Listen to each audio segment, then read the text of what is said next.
Ever wonder how a man who once worked as a janitor ended up becoming one of the most controversial figures in the world of basketball?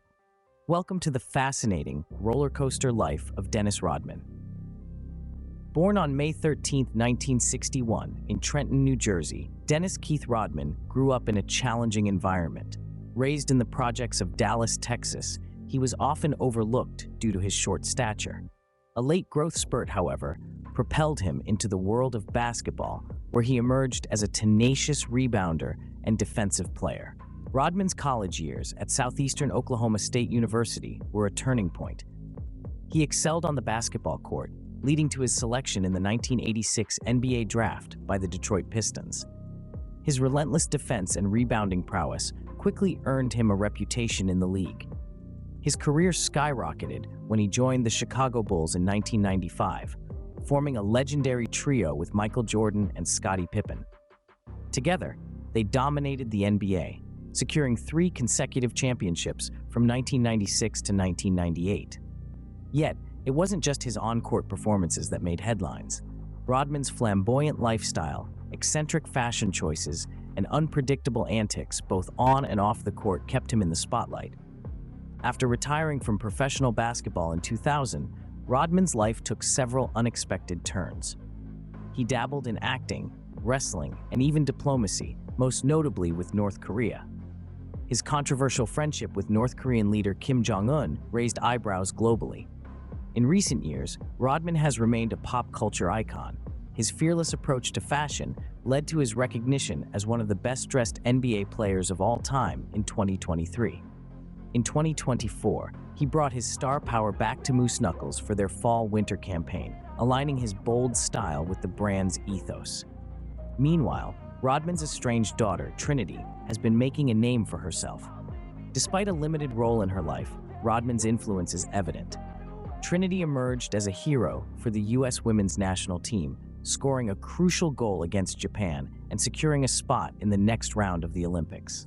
To summarize, Dennis Rodman's life is a tale of transformation and resilience. From his humble beginnings in the projects of Dallas to his rise as an NBA superstar and pop culture icon, he has defied odds and expectations. Despite his unconventional journey and controversial actions, Rodman has left an indelible mark on the world of sports and beyond.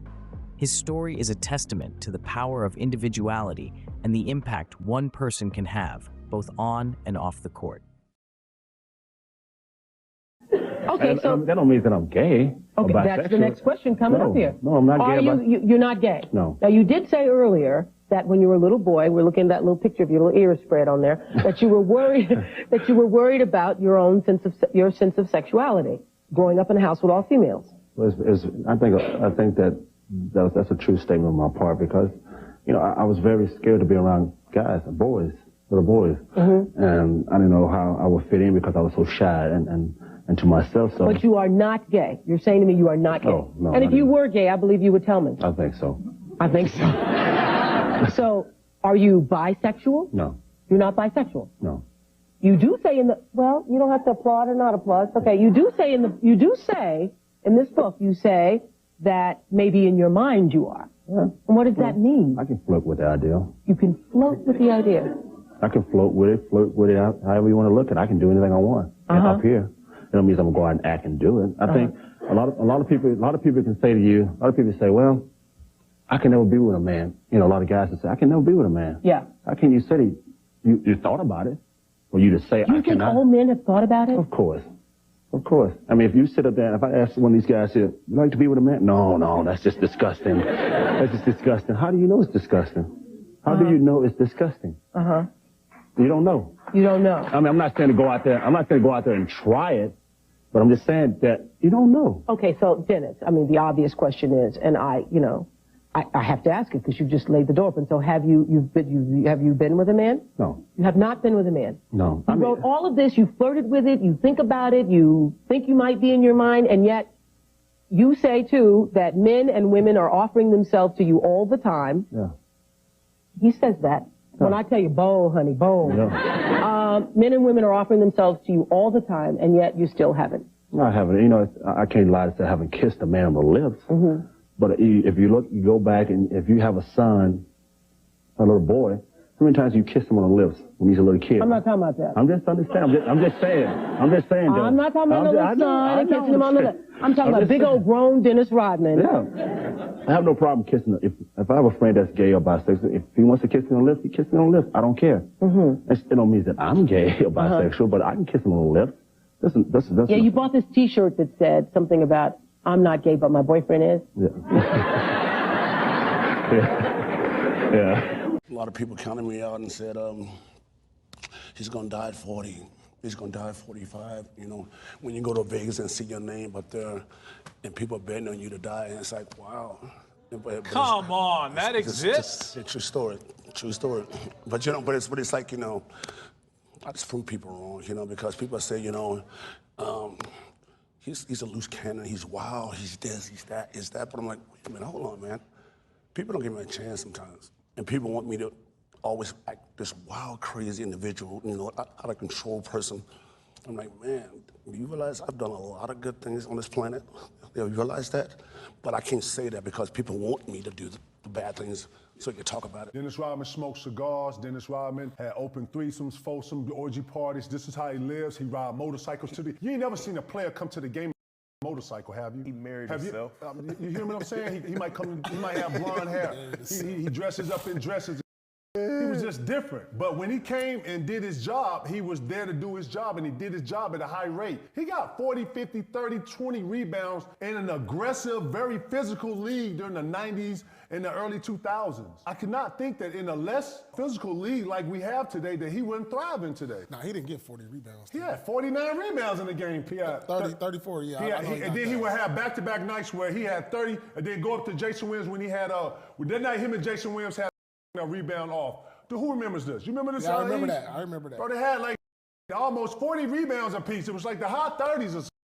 You hear what I'm saying? That's what I'm saying. That level of not only, dog, if you get an offensive rebound in today's game, bro, you know how many more shots that is for a team? We're in an era to where the guards are leading their teams in rebounds. Bro, no way. And that's another thing. He actually wanted to rebound. His level of rebounding was like a Moses Malone. Bro, he wasn't rebounding under the basket. He was rebounding past the dunker, out past the charge spot, getting rebounds at the free throw line. Lord, that's where your guard's supposed to come back in. When you're getting rebounds that's by the bench and running out of bounds, bro, that's you. That's all you, and that's you wanting that. He will outwork 80% of these months today, bro. That's another thing. His engine. Bro, you got to have an engine to guard this. Bro, he played 43 minutes, dog. I think he ended up getting kicked out because he kicked the cameraman. I go in the back, Joe. I'm tired. Man, Lord on the treadmill and combat boots up to his goddamn knees, running on a 15 incline, 15, 17, like talking to me. Yeah, big fella got big fella tomorrow in Jersey. You know what I'm saying? He don't know what he's doing with it. Damn, where what you doing? Just working out, you know what I'm saying? After games, he talking to me while he's running. I'm like, yo, engine. I looked at him like on some mystique, bro. And I saw his superpower. He was sitting there telling me, and he the one gave me the secret getting around back-to-backs. Lift. He the one showed me how to, you know how you tired on lift. Hey, go ahead after the games, get you a little light lift like. He gave me that. And ever since I did that, I was better on the back-to-back, bro. I was crisper. I felt like, you know how the back-to-back you feeling tired? Man, I had a pop, like, you know what I'm saying? You know what I'm saying after you get that lift? He the one gave me that. After running on the treadmill, the damn near treadmill was looking up. He was running on that P like this, like talking to me. He had on what? What kind of boots? Man, I had some combat army boots up to here. Bro, I've never seen nothing like that, man. Shout to the Worm, yo. Straight up, one-on-one, yo. I've never in my life seen nothing like that. That's hilarious. Fucking Worm. Yeah, he can play in this league, though, P. Right now. Dennis Rodman, what kind of player was he? He was bad, man. Dennis was a machine. He could guard anybody on the floor. He had the psychological games. He'd get in your head. Before the game, you give him dap. He squeezed my ass a little too. It wasn't like, what's up? It wasn't like, let's go. So now you're thinking. You running down the court, thinking about this motherfucker. Why he getting every fucking offensive rebound there is. Because he knew how to, get physical and play, and fly. I mean, but his foot speed matched mine. So all my little quick shit was, so you had to be ready. But yeah, Dennis was And he was a beast, man. When Dennis wants to tell me something, I know it's not something that I don't fucking want to hear. Dennis says, I need a vacation. And I look at Phil and say, Phil, what do you mean, vacation? He says he needs a vacation. He needs some time off to let loose. If anybody needs a fucking vacation, I need a vacation. We look at Dennis and said, Dennis, what are you going to do? He says, well, I need to go to Vegas. Can your vacation be like 48 hours? Go straight to the airport? Boom. They don't hear and see Dennis for 48 hours. I went to the fucking Vegas. Did Dennis come back on time? He didn't come back on time. Ready to go get his ass out of bed. You know, and I'm not going to say what's in his bed and where he was and blah, blah, blah. There's a knock on the door. It's Michael Jordan. And I hid. I didn't want him to see me like that, so I'm just like hiding behind the couch with covers over me. Come on, we gotta get to practice. Dennis Rodman, once again, was nowhere to be found. Is it true that Dennis wasn't at practice today? That's true. Is that an excuse to him? No, it's not. What transpired? I don't know. He's not here. Heavyweight title. And with Rodzilla in the house, there will be no stopping.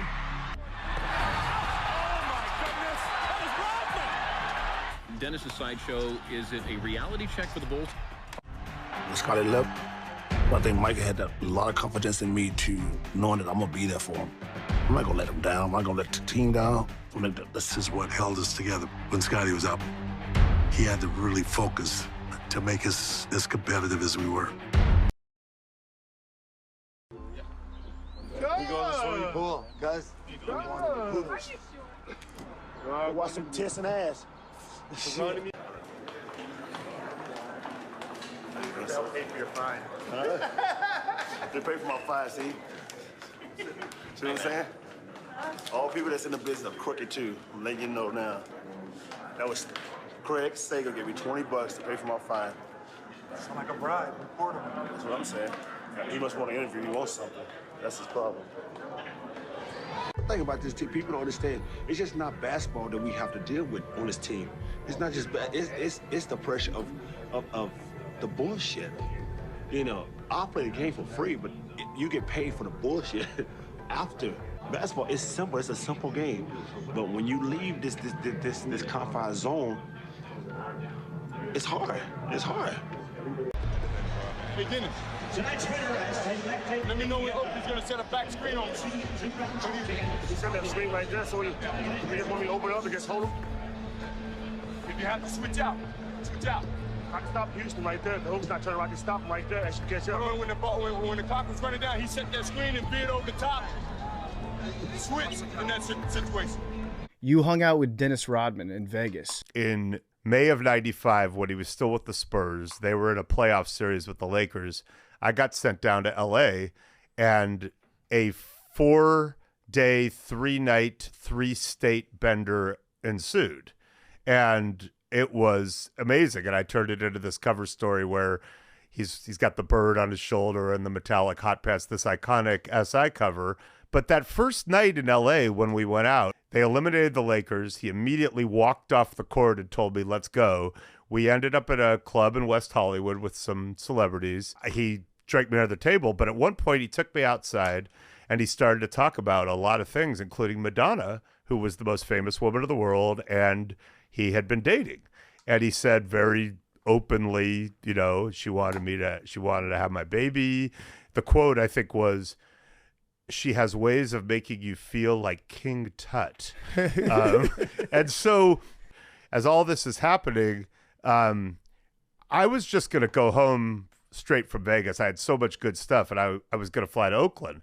So we're having this kind of emotional goodbye at the airport, and he looks at me as I'm walking away, and he goes, bro, what are you doing? This is the great, like, I'm giving you the great, like, stay with me. Yeah. And he was right. And so I just turned around and went to his gate and talked my way out of that plane and went back to Texas. And it's before cell phones were really reliable. And I had told my wife, hey, I'm coming home. So when we got to Texas, I had to call her as Dennis and I were walking to his truck. And can you imagine the voice I was using? Yeah, you know, yeah. Like, so honey, you know, and Texas. I get off the phone and he go, oh, bro, who wears the pants in this family? Who wears the pants? Okay, well, story gets filed. I fly home. They open against the Rockets Monday. And I get a call like an hour and 15 minutes before the game. And he's like, bro. And I'm like, what are you doing? Are you at the arena? No, bro, I'm at home. And he goes, you got to do something for me. And I go, what? He goes, bro, you got to take that Madonna shit out of there. And I go, who wears the pants, dude? Oh, that's beautiful. And then literally he had me, he three-way called, and he was going to have me talk to Madonna and explain to her that he really, he also said some nice things. Yeah. Like, oh, she's gonna kill me. So I'm laughing, and it goes to answering machine. And, it's like, hey, it's M. I'm not here. Leave a message. And then here's me, leaving a message for Madonna. Oh, my like, God. Don't be too mad, Madonna. That's incredible. Did you party with him at all? Who? The big man, Trump? He don't actually party. He goes out, but he don't party at all. He doesn't drink, right? He don't drink. He plays But he golf. definitely slayed a lot, right? Like, he definitely got a lot of girls. I don't know, man. Dennis, Dennis is a closed book. You got to break Rodman. It's hard to break Rodman, I'm not trying to break him. I mean, everyone knows Trump slayed, right? Yeah. Oh, Trump, what do you own? Miss America? Miss America pageant? Miss Universe pageant? What do you own? Yeah. I think something like that. Trump probably fucked a lot of girls. I don't know. He's So definitely a lot into of girls are blonde, coming out definitely. right now and said they had sex with him, so I don't know what he does, man. Did I ever tell you that he had a house down in Newport? So like No. when I was in high school, I used to see him all the time. He had this pink house that sat right on Newport Beach, like right on the sand. And it was like you could literally walk up to it. Anyone could. But he would have a neon sign. And when he had a party, he would turn the neon sign to open, which meant anyone could come into his house and party. Wait, what? Yes. That's incredible. Yeah, it was like a neon open side that faced the water, and when you saw the sign on it, meant okay, party's on, anyone can come in. Wow. Isn't that cool? So did you go in at all? Or? No, because I was like high school at the time, so I wasn't strolling into his parties. But we used to go down, we'd hang out on the beach, and he'd be right in front of his house all the time. And we would see him always riding his bike. He would have it was almost like a biker gang. Him and his buddies would ride their beach cruisers around, go to the local restaurants. I saw him at a bunch of restaurants down there all the time. He was a local celebrity, always hanging out. How'd y'all keep a young Dennis Rodman under control compared to the later Dennis Rodman with the dress and the changing the color of the hair and all that? See, I thought Chicago turned Rodman out. I thought you guys turned him out because, we had such a great structure in terms of interior, of professionalism, the way we carried ourselves. We wore suit and ties to the games. Everything that we did, we upgraded our travel, hotels, and everything. Y'all were the first to do private jets. Yeah, so we always Round thought ball that, one. we wanted everything to be great for our players. Rodman fit into that structure, and he needed structure. And I thought when he got to Chicago, y'all were the party team, y'all were drinking. Before I knew it, he had rented buses. He was going to Vegas before the game, gambling and everything. I'm like, what happened to Rodman? I dragged him straight down. I did. I dragged him down. He always wanted to go back to the hotel, and I'd keep come on, Dennis, let's go. You had him hanging out with Madonna and everything. I was like, what happened to Rodman? That's what all of us asked. What happened to him? Now you got him in North Korea. Kim Jong-un. First of all, how are you friends? And he loved Chicago Bulls. He contacted Michael first, and Michael Jordan, no, I'm not doing that. So the next guy they asked was me. And they said, you want to go to North Korea? I immediately said yes. We get off the plane, 20,000 North Koreans clapping. Everybody's crying. And I'm thinking they are cheering me. I looked over, I said, who's that little guy right there? Holy cow. They said, that's our supreme leader. Huh? I said, supreme leader what? The most impressive girl I think I pulled, I say I was with President Putin in Russia. What? Oh my God, what the fuck? You know Putin too? They had like 30 girls, man. 30 fucking hot-ass Russians. Russian girls are hot as fuck, man. Harry He had the Bush. hottest girls in the world. He had like 10 Bentleys cars, and we just rolled up to all these clubs and stuff like that. So we went to this one club, and this girl had to be like a super 10.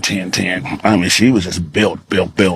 And she spoke English, and she said, I would love to get with you, Dennis, And she said, but I just can't. I got to go and deal with Putin. Wait, she said she had to go pump Putin? You know, she had to go deal with him. What do you think she meant by that? Like she had to. I don't know. I just think she had to go fucking, you know. I guess he ran her. Do Putin and Kim Jong Un do they talk shit about each other and shit? No, actually they don't. They don't. Putin, he's cool as fuck, man. He seems, I was over there, I think a couple of years ago.